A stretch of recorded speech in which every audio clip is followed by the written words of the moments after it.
ज्योतिष पीठ के शंकराचार्य जी ने एक बार फिर से प्रेस कॉन्फ्रेंस की है और सरकार को अंतिम चेतावनी शंकराचार्य जी की तरफ से दी गई है। महाराज जी, आपकी अंतिम चेतावनी सरकार को है, क्या कुछ कहना चाहते हैं?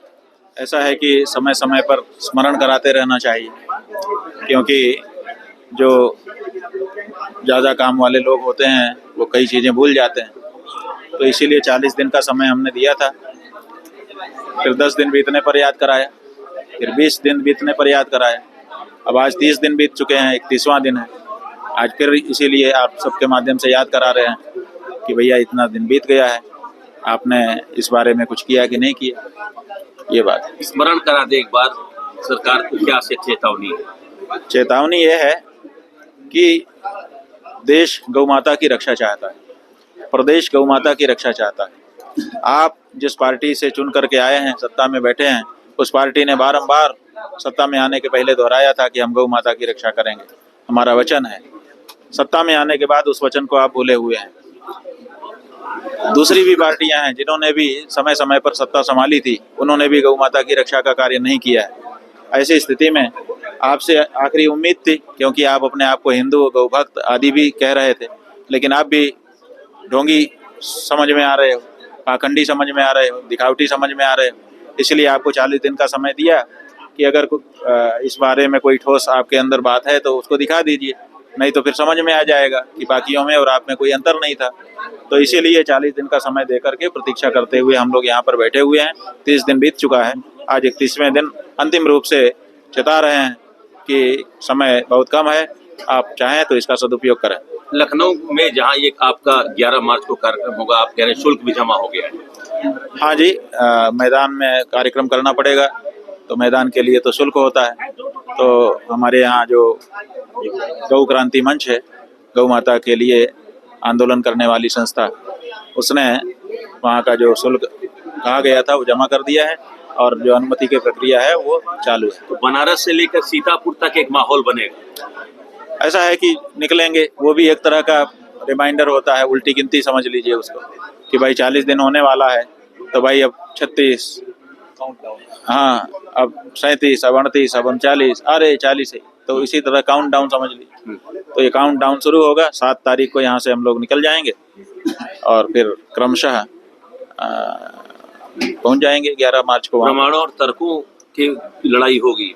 ऐसा है कि हथियार क्या है, हम लोग हिंसा के पुजारी हैं नहीं, हिंसा से दूर रहने वाले लोग हैं, हिंदू हैं।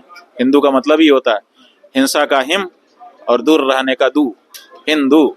जो हिंसा से दूर रहे वही हिंदू होता है। तो हम लोग तो असली हिंदू हैं, हम तो हिंसा चाहते नहीं हैं। इसलिए ऐसा कोई अस्त्र शस्त्र हमारे धर्म युद्ध में नहीं चलेगा जिससे किसी को कोई शारीरिक क्षति पहुंचती हो।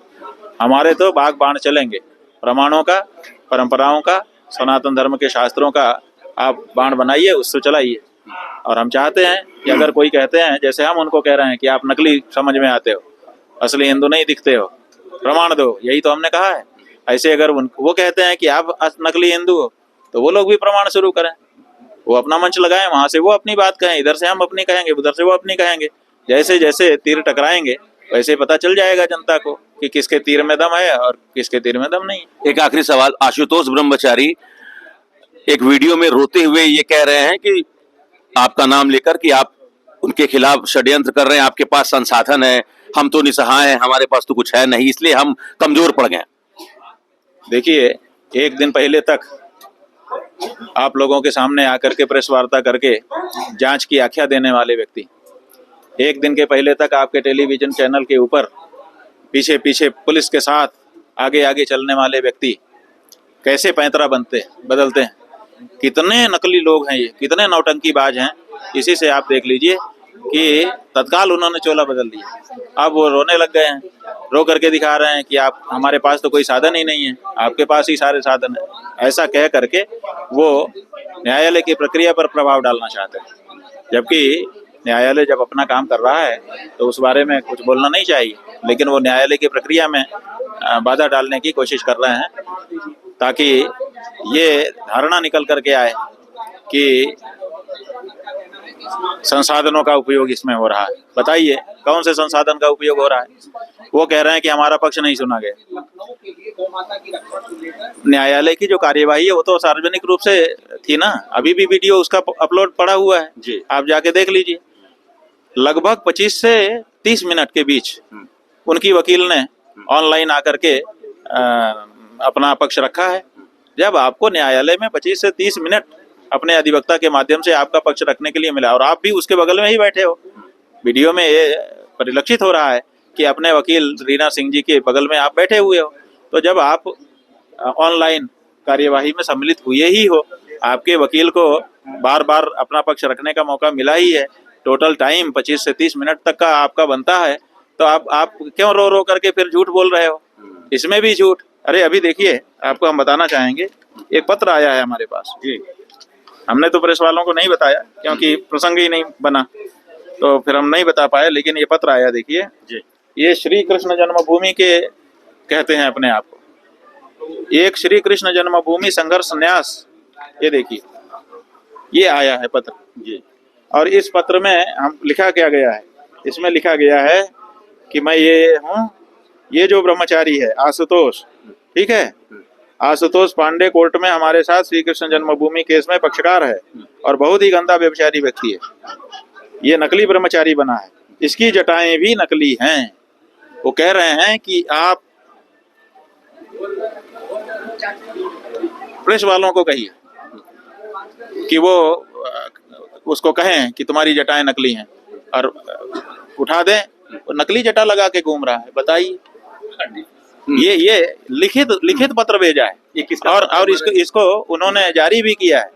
फलाहारी बाबा दिनेश फलाहारी महाराज जी, उन्होंने कहा है कि मैं फलाहार करता हूँ, बड़े नियम से रहता हूँ, मैं झूठ नहीं बोलता हूँ। शंकराचार्य जी, आपसे हमने जब टेलीफोन में हमारी बात किसी ने कराई है उनसे, आज वो करना चाहते थे, तो हमने 4-5 बार उनसे कहा कि ऐसा कैसे हो सकता है, ऐसा कैसे हो सकता है, आप सही बताइए।